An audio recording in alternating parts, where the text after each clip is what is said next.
ॐ नमः सिद्धेभ्यः।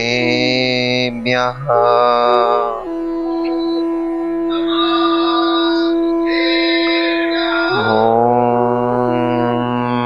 नमः सिद्धेभ्यः।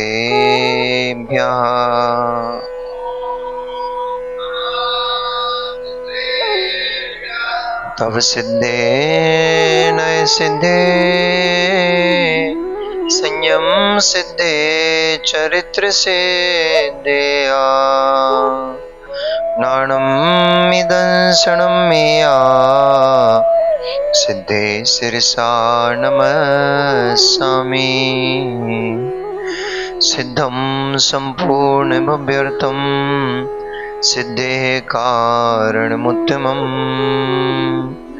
प्रशस्त दर्शन ज्ञान चारित्र प्रतिपादनम् सुरेन्द्र मुकुट श्लिष्ट पाद पद्मांशुकेशरम् प्रणमामि महावीरम् लोकत्रय मंगलम्। नमो अरिहन्ताणं नमो सिद्धाणं नमो आयर्याणं नमो वज्रायाणं नमो लोये सविसाहुणम्। जय बोलिए अनंत अनंत परम सिद्ध परमेष्ठी भगवानी की। जय बोलिए अनंत अनंत 24 तीर्थंकर भगवानी की। आचार्य भगवंत कुंद कुंद देव की। आचार्य भगवंत रविशरण स्वामी महामुनि राज की। परम पूजनीय चर्या श्रोमणी अध्यात्म योगी आचार्य गुरुदेव श्री विशुद्ध सागर जी महामुनि राज की। अहिंसमय विश्व जैन धर्म की।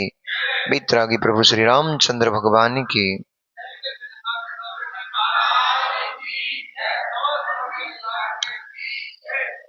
मनुष्य वर्तमान शासन नायक भगवान वर्धमान स्वामी के शासन काल में हम सभी भविजीव यहाँ पर विराजते हैं। महाश्रमण परम भट्टारक उन भगवान वर्धमान स्वामी के मुख कमल से निश्चित भगवती मजनवाणी का हम सभी भवजीव पान कर रहे हैं। यह बागबादिनी यह भगवती मजनवाणी सभी जीवों का कल्याण करे, सभी जीवों का मोक्ष मार्ग प्रशस्त करे। यो यत्र निवसन्नास्ते सो तत्र कर्ते रुतिम यो यत्र रमते तस्मात् अन्यत्र सना गच्छति।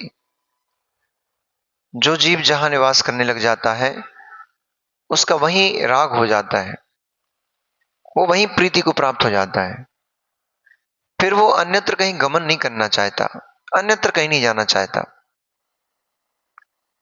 स्थान में रहते रहते स्थान से राग हो जाता है।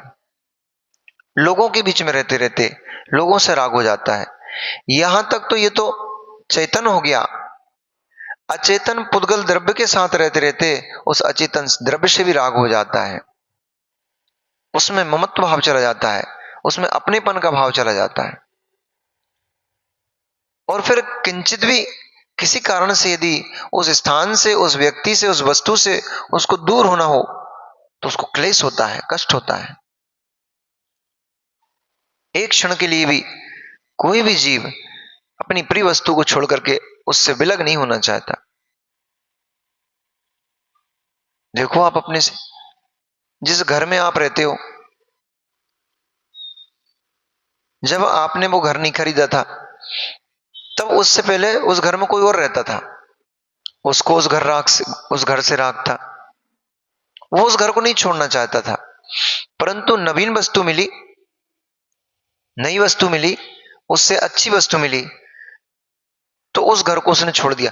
परंतु छोड़ते हुए किंचित कष्ट तो होता है महेंद्र भैया। कोई यदि झोपड़ी में भी रह रहा है, रहते रहते उसको 20 साल हो गए झोपड़ी में, अब उसको सुंदर महल बना के दो, आप 4 मंजिला भवन दो उसको कि भैया आज से तू यहां रहे, खुश तो होगा वो। कि मुझे चलो भैया झोपड़ी से अच्छा मुझे भवन मिल गया, परंतु उस भवन को छोड़ने में भी उसको कष्ट महसूस होता है, उस झोपड़ी को छोड़ने में भी उसको कष्ट महसूस होता है। महल में बैठा है, भवन में बैठा है, भवन की सबसे ऊपर की मंजिल में बैठे बैठे भी उसके मस्तिष्क में वो झोपड़ी घूमती रहेगी। ये जीव की राग परिणति है। टूटी मोटरसाइकिल वो भी नहीं छोड़ी जाती है व्यक्ति से। अनुभव किया हमने इस चीज को। एक बार मन में आया, हमारे पास एक बाइक थी, तो हमारे मन में आया 10 साल हो गए इसको चलाते चलाते, 8-10 साल हो गए, अब इसको निकाल करके दूसरी ले लेते हैं। नए नए मॉडल बहुत सारे आ गए, तो हमने सोचा चलो अच्छा इसको निकाल देते हैं। ऑफिस में बैठे बैठे एक व्यक्ति से उसका सौदा भी कर दिया। वो बोला कि आज तो मेरी जेब में पैसा नहीं है, 1-2 दिन में या तो मैं बयान दे दूंगा और नहीं तो पूरे पैसे दे करके मैं बाइक ले लूंगा। अपनी बात पक्की हो गई। हमने कहा ठीक। अब उथल पुथल मचना शुरू हो गई। जब तक कोई चर्चा नहीं हुई थी, कोई बात नहीं हुई थी, तब तक कोई विकल्प नहीं था। जैसे ही उस वस्तु के छूटने की कल्पना आ गई, अब प्रवचन सुने थे ना, कल्पना कष्ट देती है। जीवन में सबसे बड़ा कष्ट यदि किसी से है तो वो है कल्पनाओं से, और सबसे बड़ा सुख यदि कोई प्राप्त करेगा वो भी कल्पनाओं से होगा।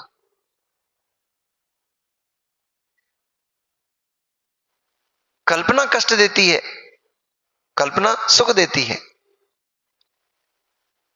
सम्यक रूप कल्पना होती है, धर्म रूप कल्पना होती है, सुख देती है। अभी कल्पना का आनंद तो चल रहा था 3 दिन से। वो जो सम्य शिखर जी झारखंड में है, वो थोड़ी उठ के इधर आई थी, कल्पना का ही आनंद ले रहे थे, परंतु आनंदित थे कि नहीं थे? आनंद आ रहा था कि नहीं आ रहा था? भरपूर। आपको तो आपको जैन समाज के लोग आनंद ले रहे हो तो समझ में आता है, क्योंकि भैया तुम्हारा सिद्ध क्षेत्र है, तुम्हारे भगवान का निर्वाण क्षेत्र है। परंतु इस नगर के अजैन लोग भी दूर दूर से, ये हमारे बीच में दादाजी बैठे हैं, इनने कितनी वंदना कर ली 3 दिन में। अजैन लोग आकर के, कल जब हम दोपहर में सामायिक के लिए बैठे थे तो जालीदार गेट है ना, तो उसमें सब दिख रहा था। कितने सारे लोग आए, आकर के उन्होंने, गार्ड बैठा तो उससे पूछा, भैया हम पहाड़ के ऊपर हम चले जाएं क्या, बाबा जी के दर्शन कराएं क्या? हमने कहा जैनों के लिए तो ठीक है कि जैन लोगों की तो अपनी निर्वाण स्थली है, इसलिए ये लोग तो इसको आनंद से इसको पुण्य कमा रहे हैं, आनंद से इसकी वंदना कर रहे हैं। अजैन जैनेतर बंधु भी, अजैन बंधु भी उसके सम्मेत शिखर जी की रचना में आनंदित हो रहे हैं। वे भी दूर दूर से चले आ रहे हैं, उस पर्वत की वंदना कर करके जा रहे हैं। वो बाकायदा ऐसे नहीं कि केवल फोटो खिंचा के चले गए, श्रद्धा पूर्वक आए, पूरी वंदना की, वंदना करके पर्वत के ऊपर हाथ जोड़ के बैठ करके नमस्कार किया, थोड़ी देर रचना को देखते रहे, और फिर पूछे कि शिखर जी ऐसे ही है क्या? वो भी आनंदित हैं। कल्पना आनंद देती है तो कल्पना कष्ट भी देती है। अभी कल्पना लग जाए कि एक गाड़ी आई है मार्केट में, नए लॉन्च हुई है, 50 लाख की है, 40 लाख तो मेरे पास है, 10 लाख की व्यवस्था कहां से करूं? गाड़ी खरीदना है, कल्पना चल रही है अभी। मैं गाड़ी का मालिक, अपने आप को गाड़ी का मालिक देख लिया आपने कल्पना में। जो अंदर सपने चलते रहते ना, जागी आंखों वाले,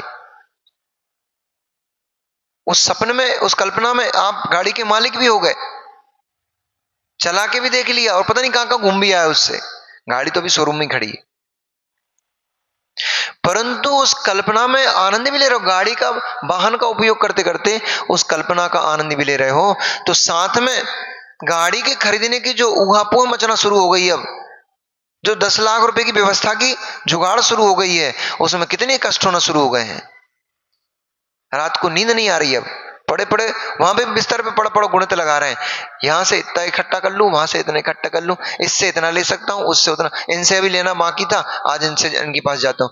मतलब सोते हुए भी उसको चैन नहीं पड़ रही है, सोते में भी उसको कैलकुलेशन चल रहा है, कहां से पैसा इकट्ठा करना है वही दिमाग में चल रहा है।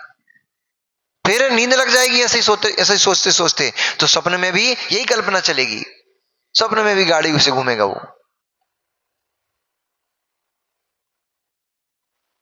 जैसे इस कल्पना में आपको सुख है, शिखर जी की कल्पना में सुख है, जैसे वाहन खरीदने की कल्पना में सुख दुख होता है। इसलिए कल्पनाएं, जहां कल्पनाएं सुखी कर दुखी करती हैं, तो कल्पनाएं सुखी भी करती हैं।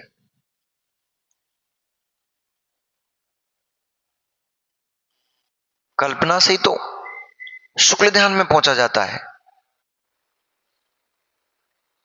भगवान का भी इस समय आप ध्यान कर रहे हो, क्या चल रहा है आपके भीतर?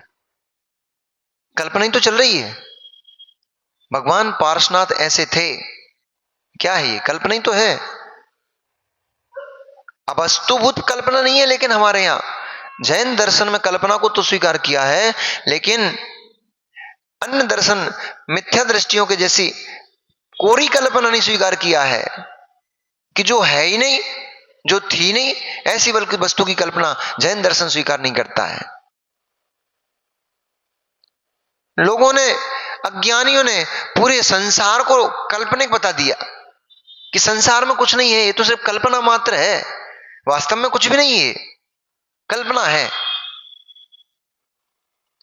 ना कोई सुख है, ना कोई दुख है।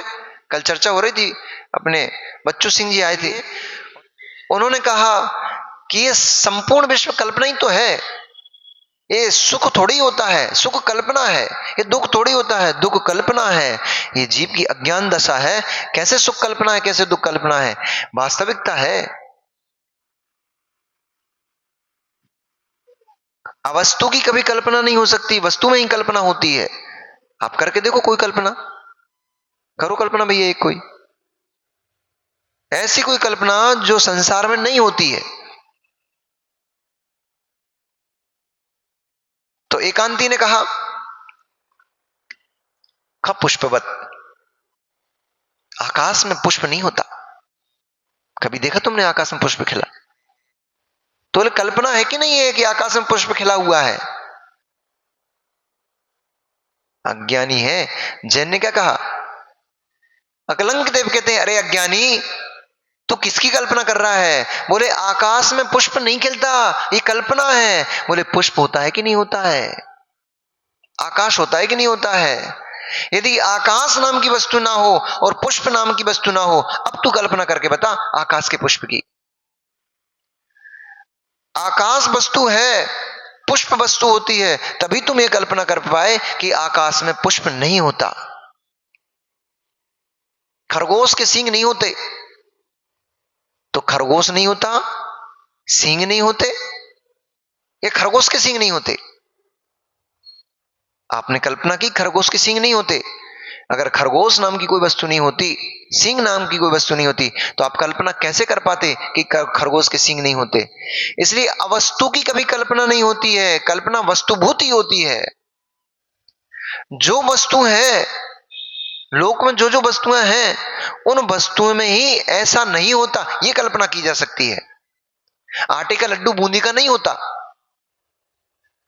नहीं होता, क्योंकि आटे का लड्डू आटे का होता है। तो ये आपकी कल्पना तो ठीक है कि अवस्तु है, ये आटा अवस्तु नहीं है, बूंदी अवस्तु नहीं है। आटे का, बूंदी का लड्डू वो अवस्तु है। वैसे तो अवस्तु भी नहीं वो भी, क्योंकि आटे की बूंदी बन जाती है। तो आटे का लड्डू बूंदी का नहीं है, बूंदी के लड्डू में आटे की कल्पना करना ये अवस्तुभूत है। परंतु क्या वस्तु नहीं है? कोई वस्तु है, बिना वस्तु की कोई कल्पना नहीं हो सकती। इसलिए जो जीव कल्पना का आनंद ले रहे हैं, वे जीव भी वस्तुभूत कल्पना का ही आनंद ले रहे हैं, अवस्तुभूत कल्पना का आनंद कोई नहीं ले सकता। इसलिए सर्वथा ये कथन मिथ्यात्व है कि संसार पूरा अवस्तु है, सुख दुख अवस्तु है, ये जो दिख रहा है कोई पत्नी कोई पति, ये सब अवस्तु है, कुछ है ही नहीं, कल्पना मात्र है। संबंध हुआ है, मेरा कोई पति नहीं है, मेरी कोई पत्नी नहीं है, मेरी कोई संतान नहीं है, मैं इनको अपना मान रहा हूं, ये कल्पना है। ये तो ठीक है, मेरा कोई इनसे संबंध नहीं है, ये भिन्न द्रव्य है, मैं भिन्न द्रव्य हूं, ये स्वतंत्र जीव द्रव्य है, मैं स्वतंत्र जीव द्रव्य हूं, उसको मैं अपना कह रहा हूं, ये तो कल्पना है। परंतु वो कल्पना किसी अवस्तु में नहीं है। पत्नी नाम की, स्त्री नाम की एक वस्तु खड़ी है, उसमें तुम्हारी ये कल्पना जा रही है। संबंध कल्पना रूप है, ना कि वस्तु कल्पना रूप है। ऐसे ही सुख है, दुख है, इसको कल्पना भूत माना है। मिथ्या दृष्टियों ने, अज्ञानियों ने कहा कल्पना है, कुछ सुख नहीं होता, कुछ दुख नहीं होता। कैसे नहीं होता? भोजन करने के बाद तृप्ति की अनुभूति होती कि नहीं होती है? कामी पुरुष को स्त्री का मुख देखने के बाद सुख की अनुभूति होती कि नहीं होती है? एक दुकानदार को ग्राहक देख करके सुख की अनुभूति होती कि नहीं होती है? कैसे कहते हो ये कल्पना मात्र है? कल्पना ये वास्तविक है, होता है ऐसा, परंतु ये शाश्वत नहीं है, ये क्षणिक है, ये हर समय रहने वाला नहीं है। कामी पुरुष का प्रेम भी तब तक है जबकि उसकी काम वासना समाप्त नहीं हुई। काम वासना समाप्त होते ही तिलोत्तमा भी असुंदर दिखने लग जाती है। शरीर की धातु क्षीण होते ही सुंदर स्त्री असुंदर दिखने लग जाती है, उसके पास बैठने का मन नहीं करता है। इसलिए कहा काल्पनिक, तेरा सुख, स्त्री में तेरा सुख काल्पनिक है, क्योंकि बाद में कष्टदायक होता है, बाद में अप्रीति को उत्पन्न करने वाला होता है। इसलिए कहा कि काल्पनिक है। वास्तव में काल्पनिक नहीं है, रियलिस्टिक होता है, वास्तविक होता है, परंतु शाश्वत नहीं है, इसलिए त्रैकालिक नहीं है। मेरी आत्मा का अपना सच्चा सुख नहीं है, इसलिए कहा कल्पना है। कर्मजन्य अवस्था है, ये सौपादिक अवस्था है। कर्मों के उदय से ही अवस्थाएं जनरेट होती हैं, उत्पन्न होती हैं, इसलिए कहा ये सब काल्पनिक है, लंबे समय तक ठहरता नहीं है। अरिहंत, भोजन करते हो ना? पराठा अच्छा लगता है खाने में? हाँ, तुम्हारा शकल बता रही पराठा पसंद तुम्हें। पराठा अच्छा लगता है ना? कितने खाओगे? 3, 4, 5, 10?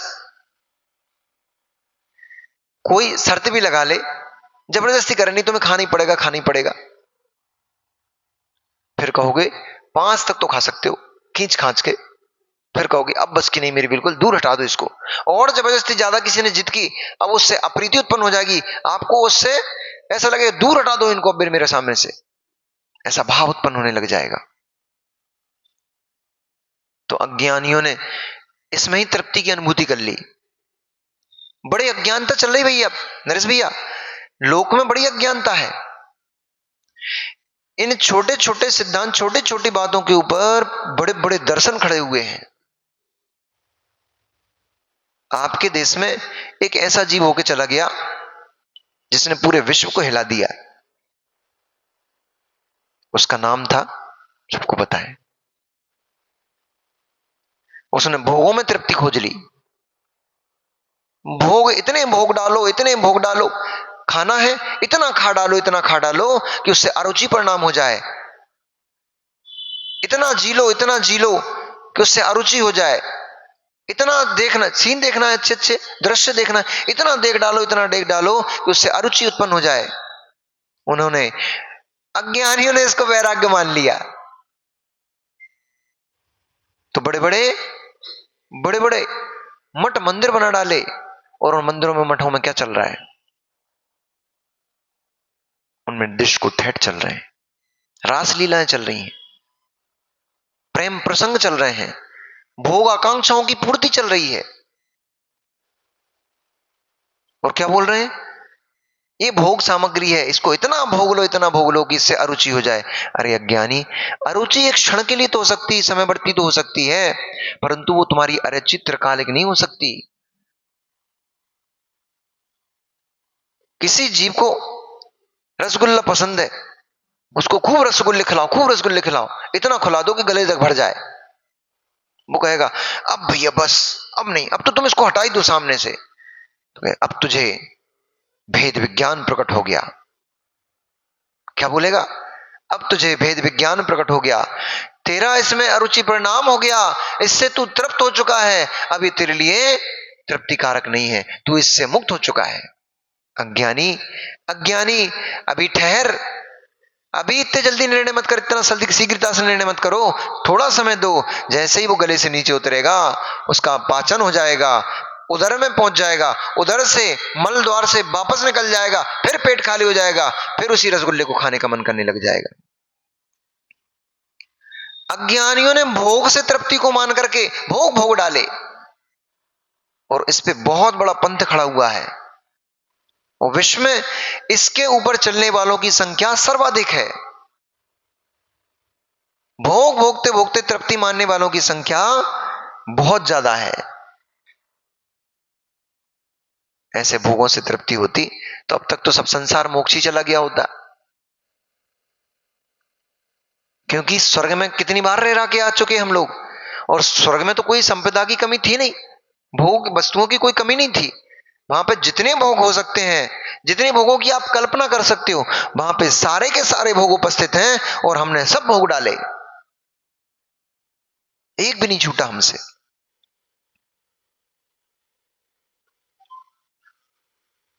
चार प्रकार के तीन काम भोग बंध कहा।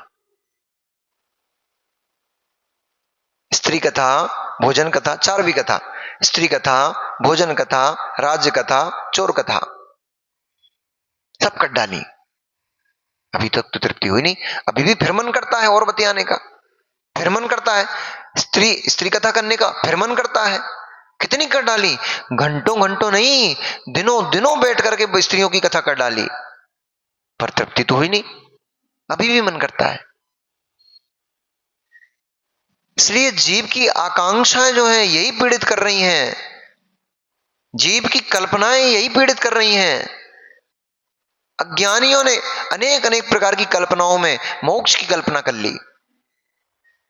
किसी ने भोगों से मोक्ष की कल्पना कर ली, भोगते रहो भोगते रहो, अपने आप अतृप्ति हो जाएगी, तृप्ति हो जाएगी, मोक्ष चले जाओगे।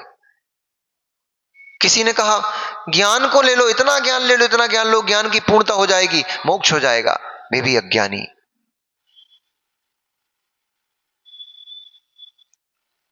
अनेक अनेक कल्पनाओं में लोगों ने मिथ्यात फैला के, मिथ्यात बसा के रखा हुआ है, परंतु जैन दर्शन कहता है न कोरे ज्ञान से मोक्ष नहीं होगा, ज्ञान की पूर्णता से कभी मोक्ष नहीं होता। अगर ज्ञान की पूर्णता से मोक्ष हो जाएगा तो आप तक ये जिनवाणी आपको मिली कैसे? भगवान को जैसे केवल ज्ञान हुआ, केवल ज्ञान में ज्ञान की पूर्णता हो गई,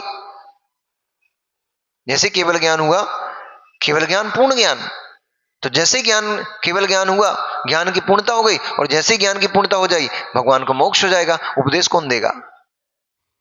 तत्व अतत्व को बताएगा कौन?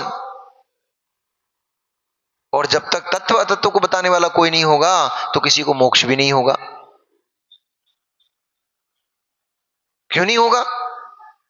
क्योंकि तत्व श्रद्धान के बिना सम्यक दर्शन उत्पन्न नहीं होता, सम्यक दर्शन के बिना ज्ञान सम्यक नहीं होता, और सम्यक दर्शन सम्यक ज्ञान के बिना चारित्र सम्यक नहीं होता, और जब तक चारित्र नहीं होगा तब तक मोक्ष नहीं हो सकता, केवल ज्ञान प्राप्त नहीं हो सकता।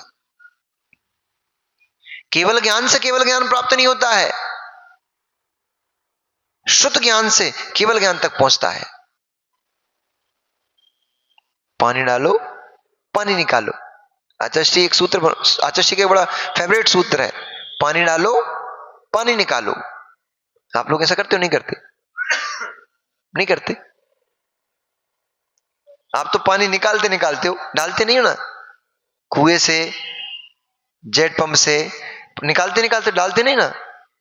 बिना डाले निकाल कैसे लोगी अम्मा? बोले हम तो कभी डालते नहीं, हम तो निकालते नहीं, हमें तो जरूरत पड़ती है बटन चटकाई, मोटर चालू, पानी आना शुरू, डालते तो हम कभी उसमें है ही नहीं। रंगू भैया पानी डालते हो नहीं डालते? इनकी बुद्धि, इनकी बुद्धि वो टैंकर वैंकर तक ही चलती है। हाँ, आप भी सही कह रहे हो, पानी डालते हो तभी तो पानी निकालते हो, डलेगा नहीं तो निकलेगा कैसे? ठीक है, आपके दृष्टांत भी ले लेते हैं, डलेगा नहीं, टैंकर ही डलवाते हो, डलेगा नहीं तो निकलेगा कैसे? पानी डालो पानी निकालो, आपका भी उदाहरण सही बैठ गया हमारा तो। पानी डालो, पानी निकालो। टैंकर से तुम्हारी टंकी में पानी नहीं डालोगे तो ऊपर कैसे निकलेगा, बाहर कैसे निकलेगा? मित्र, बोर खोद रहे थे, कुआं खोद रहे थे, उस बोर में प्रेशर देने के लिए ऊपर से पानी डालना पड़ता है। चट्टान को तोड़ने के लिए, मिट्टी को गलाने के लिए ऊपर से पानी डालना पड़ता है। और जब पानी के प्रेशर से, वायु के प्रेशर से उसको जब चट्टान को तोड़ दिया जाता है तो नीचे पाताल तोड़ झड़ मिल जाती है, उसमें से फिर पानी बाहर निकल आता है। डलेगा नहीं तो निकलेगा कहां से? ऐसे ही ये शुद्ध ज्ञान पानी डालना है। तत्व का श्रवण ये पानी का डालना है ऊपर से। जब शुद्ध ज्ञान रूपी पानी को ऊपर से डालते रहो और प्रेशर देते रहो, अपने आप नीचे की चट्टान फट जाती है, टूट जाती है और फिर पाताल तोड़ केवल ज्ञान का पानी निकलता है। परंतु ऊपर से पानी डाले बिना नहीं होता। पहले शुद्ध ज्ञान का आलंबन लेना पड़ेगा, वही कालांतर में जाकर के देशना लब्धि का काम करेगा। और वही देशना लब्धि आपको चारित्र दिलाएगी, सम्यक दिलाएगी, ज्ञान दिलाएगी, तब जाकर के केवल ज्ञान होगा। भैया हमारे आज की सुनने नहीं चाह रहे, तत्व श्रवण की रुचि नहीं है, और फिर भगवान बनने के प्रयास करेंगे, मिथ्यात्व में तो गिर जाएंगे। अनेक अनेक पंथ कुपंथ चला करके खड़े तो हो जाएंगे, परंतु वे भगवान कभी नहीं बन पाएंगे। भगवान जब भी बनेगा जीव, जब भी बनेगा, आज नहीं, कल नहीं, असंख्यात वर्ष निकाल दो, असंख्यात जन्म निकाल दो, जब भी भगवान बनने के लिए आएगा, आना जिनवाणी के पास पड़ेगा। जब भी भगवान बनोगे इस निर्गंत दशा पे ही आना पड़ेगा। चला लो जितने पंथ कुपंथ चलाना है, जितनी अनेक अनेक मान्यताएं चलाना चला लो, जिस दिन भी भगवान बनने की बारी आएगी उस दिन निर्गंत ही होना पड़ेगा, क्योंकि सगंत्रता से कभी भी मोक्ष संभव नहीं है। तिनका मात्र भी आपके पास होता है, उसमें राग जाता है, सड़ा तिनका भी होता है। बहुत सारे दृष्टांत है मनोज भैया मेरे पास तो, क्या बचपन में मैंने बहुत देख दाख के रख लिया।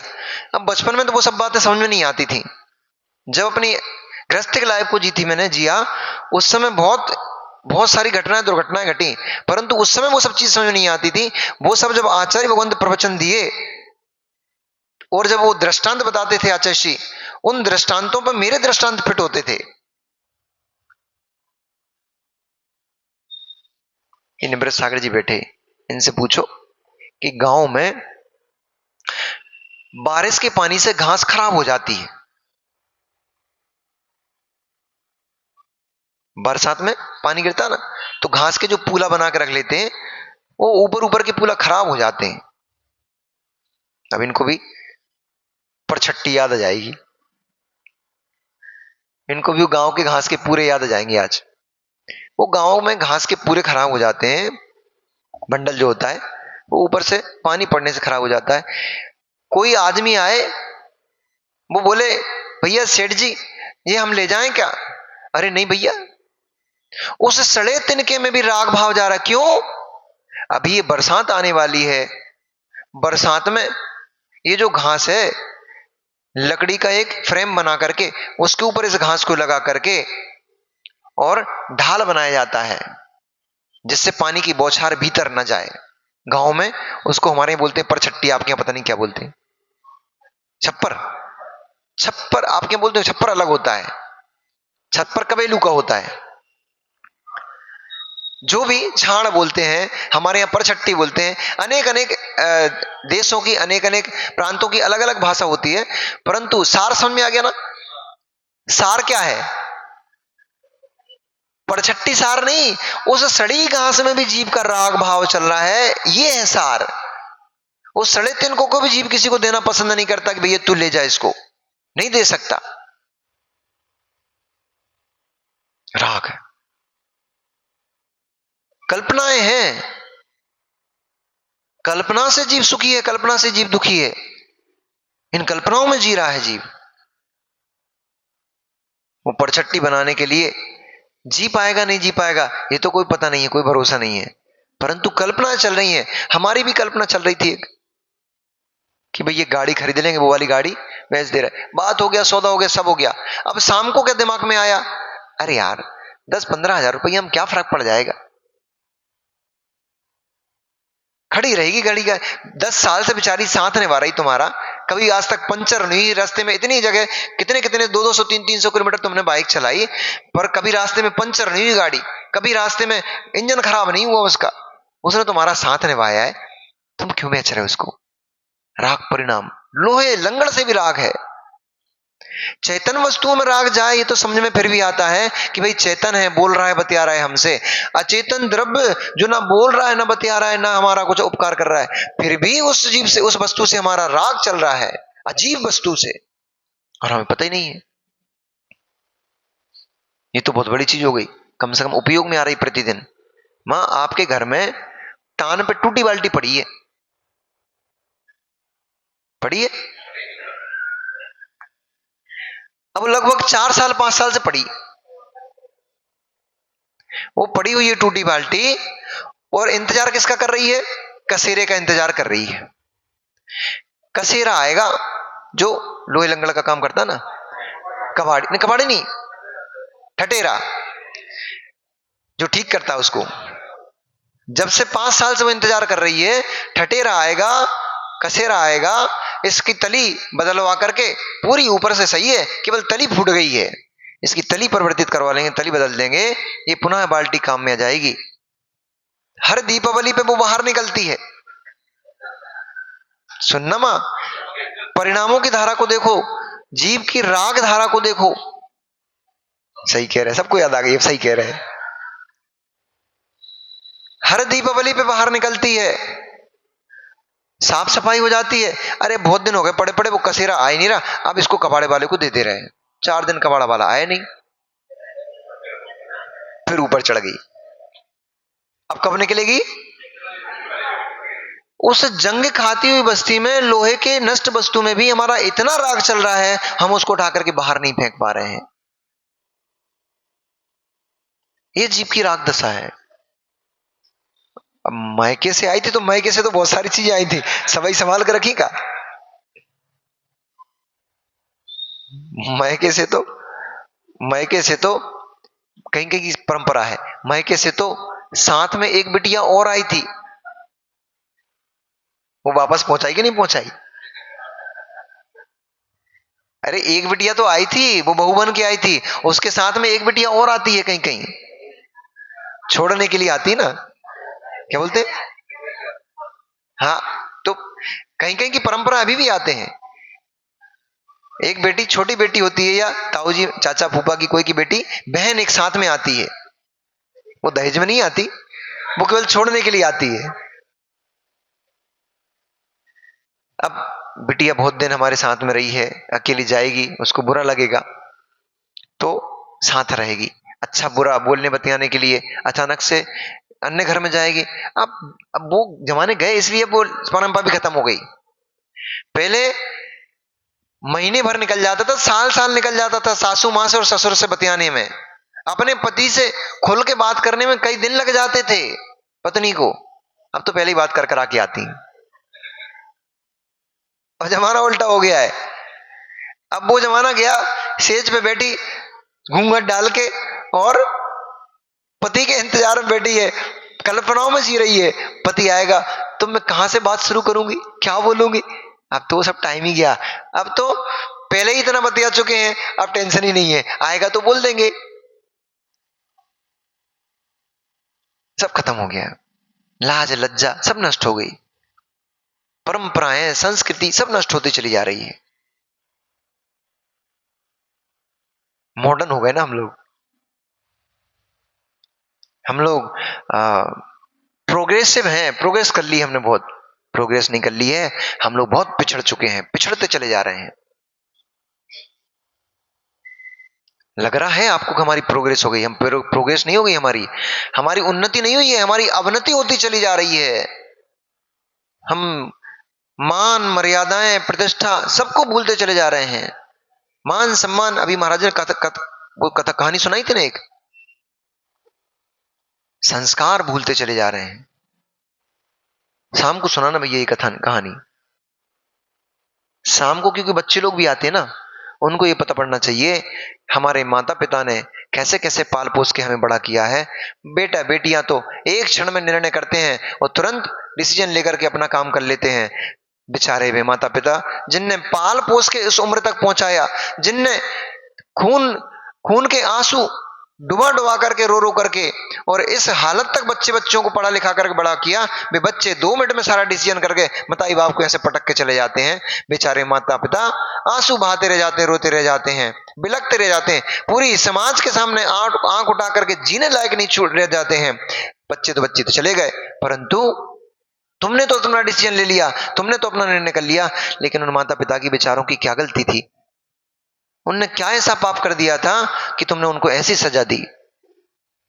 अपना कतरा कतरा काट काट करके, अपना पसीना बहा बहा करके तुम्हें जीवन दिया है, अपना ब्रह्मचर्य जैसा धर्म नष्ट करके तुम्हें जीवन दिया है। तुमने उनके इस त्याग तपस्या का क्या फल दिया उनको? बाद में रोते हैं, बाद में आंसू बहाते हैं, परंतु जब तक तो फसल उजड़ चुकी है, अब क्या आंसू बहाने से होगा? ये जीव की राग दशा है।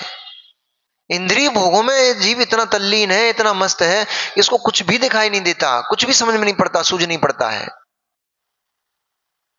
जहां रहने लग जाता है वहीं जीने लग जाता है, उसी में मस्त हो जाता है। श्रीकंठ भी उसी में मस्त हो गया। कीर्ति धवल ने बड़े उत्सव के साथ, बड़े वैभव के साथ पद्माभा और श्रीकंठ का विवाह संपन्न किया। अनेक अनेक दिनों तक सुख से अपने जमाई के घर में रहते हुए कई वर्ष बीत गए, दिन नहीं कई वर्ष बीत गए। सुख का समय जो होता है ना, वो बहुत जल्दी बीत जाता है। समय तो अपने समय से ही बीतता है, परंतु सुख का समय पता नहीं पड़ता है। कैसे उस पद्माभा के राग में, उस परमाभा के साथ जीवन जीते हुए कैसे जीवन के कई वर्ष निकल गए, पता ही नहीं पड़ा। कष्ट के दिन, कष्ट की रातें बड़ी भारी होती भैया। ये तो जिन्होंने जिया है इस जीवन को वही समझ सकते हैं। आधी आधी रात तक जीवों को काम करना पड़ता है। 2 घंटे 4 घंटे सो पाते हैं, फिर उठकर के वापस से काम में लगना पड़ता है। हमारे एक बच्चों को जो पाठशाला चलती थी, तो बच्चों को संडे को पूजन के बाद कुछ नाश्ता पानी करवाते थे, तो हम बाजार से नहीं लाते थे। हमारा एक हलवाई हमने लगा कर रखा हुआ था, एक बच्चा था, बड़ा ही मतलब बड़ा था, तो उसको ऑर्डर कर देते थे कि यहीं पे आके आपको बनाना है। वो बच्चा एक बार बता रहा था कि भैया हम लोग 11 बज जाते, 12 बज जाते, हमें ठेला लगाता था, ठेला लेके आना, फिर सामान निकालना, पूरा ठेले की धुआधाई करना, सब करना, बोले 12 बज जाता है।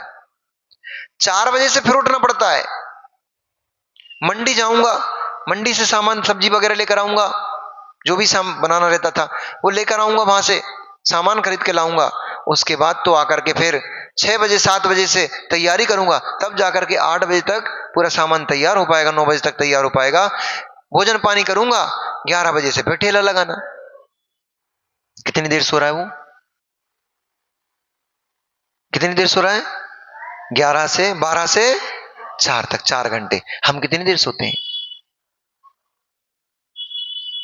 6 घंटे 7 घंटे 8 घंटे, और फिर दिन भर में और थोड़ा बहुत कुछ काम नहीं मिले फिर सो जाते हैं। उन जीवों से पूछो बेचारों को जिनके पास समय भी बड़ी अल्प है। अभी आपसे कहें कि चलो आज विधान है, चलो विधान करने बैठ जाते हैं, नहीं घर में बहुत काम पड़े, नहीं हो पाएगा। आपसे कहें चलो भक्तामर का पाठ हो रहा है, आज रात भर भक्तामर का पाठ करेंगे, अरे नहीं नहीं नहीं हो पाएगा। क्यों? 12-1 बजे तक भक्तामर का पाठ करूंगा, 6 बजे मुझे फिर उठना, ऑफिस जाना है। क्या दिखेगा? शरीर का रेस्ट दिखने लग जाएगा, नींद दिखने लग जाएगी, फिर दिन भर नींद आएगी। परंतु वो बेचारा बच्चा एक दिन नहीं, हर दिन का यही काम है उसका। तो 12 बजे 1 बजे सोता है, 4 बजे उठ करके फिर मंडी चले जाता है। ऐसी तपस्या का जीवन जी रहा है, पर ये तपस्या नहीं है उसकी। ऐसी तपस्या का जीवन अगर हम अपने जीवन में प्रतिदिन जीने लग जाएं कि 11 बजे तक हम भगवान का स्मरण करें और 4 बजे से फिर उठ के भगवान का स्मरण करें, तो हमारे जीवन का तो उद्धार हो जाए, कल्याण हो जाए। कहां हो पाता है? लेकिन प्रमादी है ये जीव, प्रमाद में पड़ा हुआ है, सुख से जी रहा है, इसलिए सब भूला पड़ा है।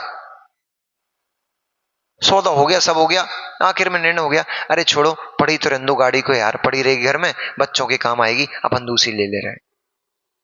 उससे बोला भैया रहने दो यार, सब लोग मना कर रहे हैं। बोले नहीं दे रहे, हम नहीं बेच रहे गाड़ी। यानी उस टूटी फूटी वस्तु से भी, लोहे लंगड़ से भी हमारा कितना राग चल रहा है, जब जिस हमें पता नहीं है अभी। ये वो टान में पड़ी बाल्टी से कितना राग है आपको पता है क्या? नहीं पता है आपको, परंतु राग चल रहा है, गहरा राग चल रहा है, तभी तो वो निकल के बाहर नहीं पटक पा रही हो आप। कील भी नहीं दे सकते आप किसी को, जंग खाई, वो भी जंग खाएगी, कील पड़ी ना। और कोई अरे भैया हमें कील ले जाए पड़ी फालतू तुम्हारी, तो अरे नहीं भैया काम आ सकती है हमारे, भले ही वो पड़ी पड़ी पड़ी गल जाएगी, जंग खा खा के कभी काम नहीं आएगी, दे नहीं सकते, छूटती नहीं जी से। क्योंकि जो वस्तु मेरी है नहीं, उसमें मैंने आत्मभूत वस्तु बना, आत्मभूत उसको देख रहा हूं, मैं अपनेपन से देख रहा हूं उस वस्तु को, ये वस्तु मेरी है, कैसे छोड़ो इसको। श्रीकंठ के महलों में, कीर्ति धवल के महलों में रहते रहते श्रीकंठ के कई वर्ष बीत गए। एक दिवस उसको होश आया, अपनी भाषा में बोलूं, एक दिन उसको होश आया कि कब तक अब जीजा के घर में पड़ा रहूंगा, अब चलो भैया घर चलना चाहिए। बरसों से पड़े थे, पत्नी मिल गई ना, सुंदर रूपवती पत्नी स्त्री मिल गई, भोगों में इतने तल्लीन हो गए, उनको यही पता नहीं हम कहां जी रहे हैं। आपको भी तो नहीं पता है कि हम कहां जी रहे हैं, पता है क्या? पत्नी मिल गई, बच्चे मिल गए, धन मिल गए, संपत्ति मिल गए, अच्छा भवन मिल गए, पता नहीं हम कहां जी रहे हैं। पराई संपत्ति पे कुंडली मार के बैठ गए हम तो। आपकी है क्या? आपकी है क्या? जमीन आपकी है क्या? कुंडली मार के हम बैठ गए, कह रहे हैं हमारी जमीन, हमारी जमीन। अरे तुम्हारे जैसे पता नहीं कितने कितने होकर चले गए, इस भवन को अपना कहते कहते कितने चले गए, परंतु ये भवन किसी का नहीं हुआ। कितने भूपति इस भूमि को अपना अपना बोलकर चले गए, भरत चक्रवर्ती चले गए, सगर चक्रवर्ती चले गए, इस भूमि को अपना कहते थे वे। जिस भूमि पे आप बैठे हो, इस भूमि को कहते थे ये तो मेरे अधीनस्थ है, ये भूमि मेरी है, वे भी चले गए। अभी उस दिन पढ़ा था, बताया था ना, मंत्री क्या कह रहा था सगर चक्रवर्ती से कि भरत जैसे चक्रवर्ती होके चले गए, वे कह रहे थे ये भूमि मेरी है, पर ये भूमि किसी की भी नहीं हुई। तुम कहते रहो ये भूमि मेरी है, ये भूमि किसी की नहीं है। जो इस पर रहने लग जाता है वो कहता है भूमि मेरी है, भूमि कहता है जा तुझे भी निपटा दूंगी, तू भी चला जाएगा, मैं यहीं मिलूंगी, मैं ना किसी की हुई हूं, मैं ना किसी की होंगी। तुम्हारा राग लगा है, तुम राग लगाते रहो, परंतु मैं तो जब भी मिलूंगी मैं यहीं मिलूंगी। फिर आ जाना तुम, अभी मनुष्य बन के आए हो, फिर आ जाना तुम कीड़े बनकर, तब भी मैं तुम्हें पालूंगी। फिर आ जाना तुम गाय बनकर, आ जाना तब भी तुम मेरी छाती पर ही बैठोगे, मेरे ऊपर ही बैठोगे। तुम शेर बन के आओगे तब भी तुम यहीं बैठोगे, तुम नारकी बन के आओगे तब भी नरक में भूमि पर ही मिलोगे। ये भूमि कहती मैं किसी की नहीं हुई, तुम आओ ठहरो और जाओ।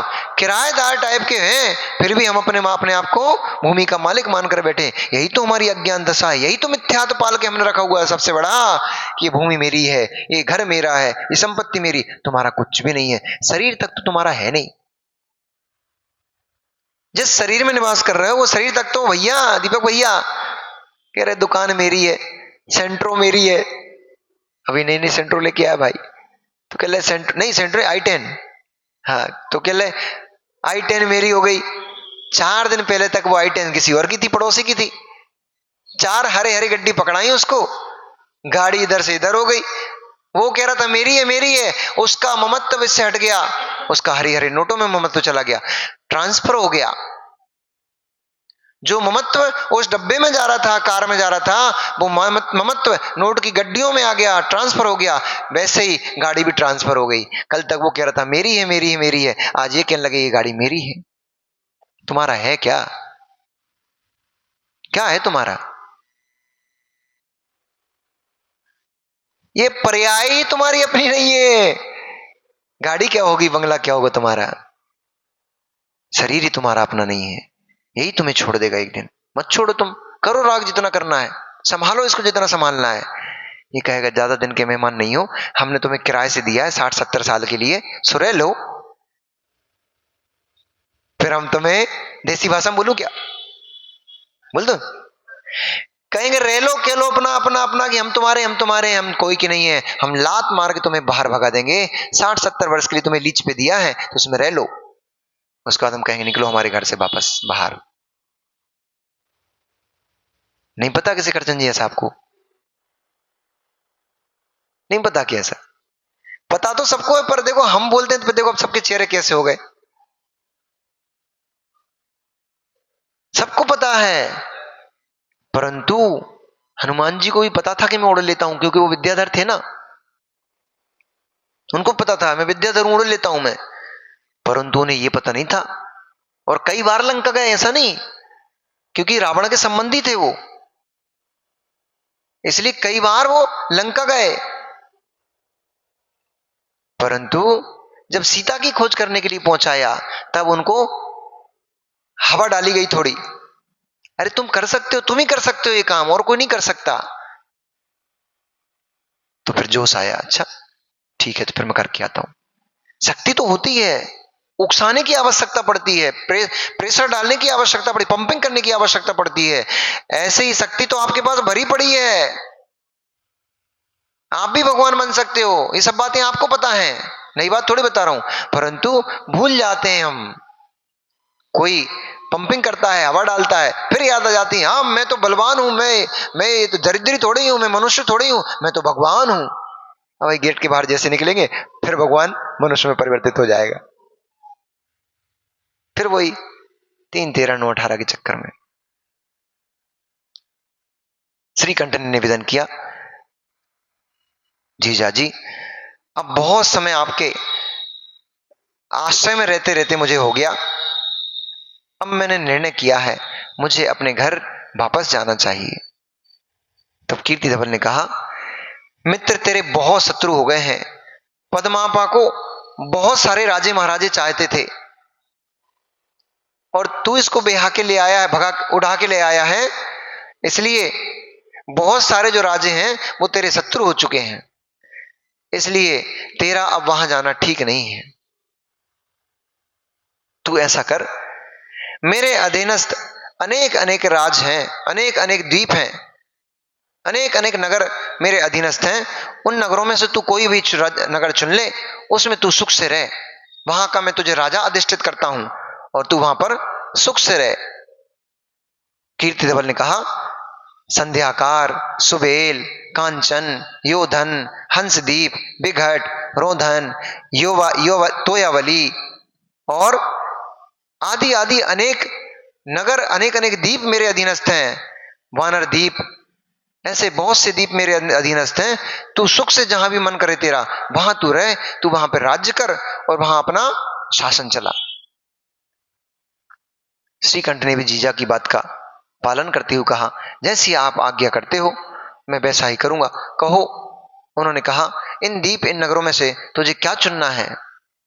उसने कहा, वानर द्वीप जो कि लवण समुद्र में लंका नगरी से, जो कीर्तिधवल था वो उस समय लंका नगरी का राजा था, राक्षस वंशी राजा था वो। उसने कहा, यहां से लंका नगरी से लगभग 300 योजन दूरी पर लवण समुद्र के बीचों बीच एक द्वीप है, उसका नाम है वानर द्वीप। और उस वानर द्वीप में एक किष्कु नाम का पर्वत है, वो किष्कु पर्वत मेरे अधीनस्थ है, मैं स्वामी हूं उसका। तू जा उस किष्कु द्वीप पर अपना निवास स्थान बना, वहां रहे। जीजा से आज्ञा पाकर सभी श्रेष्ठ जनों से मिलन कर वह श्रीकंठ किष्कु द्वीप पर गया। किष्कु द्वीप में, वानर द्वीप में किष्कु पर्वत के ऊपर अनेक अनेक, जैसे आपकी अरावली की श्रृंखला है ना, एक पहाड़ी के बाद दूसरी पहाड़ी, दूसरी पहाड़ी के बाद तीसरी पहाड़ी, ऐसे ही उस नाम तो उसका किस्कू पर्वत था, लेकिन वो एक पहाड़ में नहीं था, अनेक अनेक पहाड़ों से जुड़ा हुआ था। उन अनेक पहाड़ों को लांघते हुए जब मध्य स्थान पर वह पहुंचा, उसने एक सुंदर स्थान देखा। उस सुंदर स्थान पर बहुत सारे बानर थे। आप क्या थोड़े हैं, आगरा में बहुत थे। तो बंदर क्या है, बंदरों को देखना सबको बड़ा अच्छा लगता है। उनकी जो अटखेलियां होती हैं, उनकी जो मौज मस्ती होती है, वो देखते ही बनती है। कोई देखने लग जाए, 1 घंटा भी निकल जाएगा बंदरों को देखते देखते, उसको बोर नहीं होगा वो। तो ऐसे जब उसने बंदरों को देखा, उसका मन उन बंदरों ने हर लिया। उसने कहा मैं तो यही अपना ये नगर बसाऊंगा। इसलिए इस किस्कू पर्वत पर उसने किस्कूपुर नाम का नगर बसाया। किस्कूपुर नाम का उसने नगर बसाया वहां पर। और उसी में पूरे परिजन, अपनी जो भी प्रजा आदि थी उसकी, उन सभी को जो लेकर आया था, उन सभी के साथ उसने एक नगर बसाया और वो वहीं पर रहने लग गया। बहुत समय सुख से उसका रहता रहता जब बीत गया, तब उसने एक बार अपनी महल की छत पर बैठा हुआ था, संध्या वेला थी। उस समय अनेक अनेक देवगण अपने इंद्रों के साथ, इंद्र परिवारों के साथ, पूरे देवगण अष्टान का 2.5 पर्व में नंदीश्वर देव की वंदना के लिए जा रहे थे आकाश मार्ग से। उसने मंत्री से पूछा कि ये आसमान में आज इतना प्रकाश, इतना आभा मंडल क्यों दिखाई दे रहा है? क्या बात है, आज कोई विशेष दिवस है क्या, जो इतनी रोशनी फैली हुई है? और ये देव विमान कहां जा रहे हैं? तब मंत्री ने कहा, स्वामी 2.5 पर्व शुरू होने वाला है, अष्टान का पर्व शुरू होने वाला है कल से। इसलिए ये सभी दो देवलोग, नंदीश्वर 8वां द्वीप है, वहां 500 योजन की पद्मासन में, मणि में, रत्न में प्रतिमाएं अकृत्रिम विराजमान हैं, और विशाल विशाल मंदिर, चैत्यालय हैं। उन चैत्यालयों की, उन क्षेत्रों की वंदना करने के लिए प्रत्येक 2.5 पर्व में ये देव लोग वहां जाते हैं। श्रीकंठ का मन हुआ, मैं भी नंदीश्वर द्वीप जाऊंगा। उसने आदेश किया, सभी लोग अपनी अपनी सामग्रियों को तैयार करो, सभी लोग भगवान की भक्ति के लिए दिव्य द्रव्य तैयार करो। हम भी नंदीश्वर द्वीप जाकर के भगवान जिनेंद्र की भक्ति करेंगे। सामग्री आदि को लेकर के, परिवारजनों को लेकर, गुरुजनों को लेकर के, सभी के साथ वो अपने विमान में आरूढ़ हो और नंदीश्वर द्वीप की वंदना के लिए उड़ गया। और जैसे ही उड़ा, रास्ते में उसको मानुषोत्तर पर्वत पड़ा। फिर उसने मानुषोत्तर पर्वत पे क्या किया? वहीं डेरा डाल के रह गया क्या कि नंदीश्वर पहुंच गया वंदना करने के लिए? नहीं पहुंचा। अब ये तो कल बताएंगे हम कि नंदीश्वर वंदना के लिए पहुंच पाया कि नहीं पहुंच पाया, कल पता लगेगा। नमो रियंताणम, नमो सिद्धाणम, नमो आर्याणम, नमो वज्रायणम, नमो लोहितसाहुणम।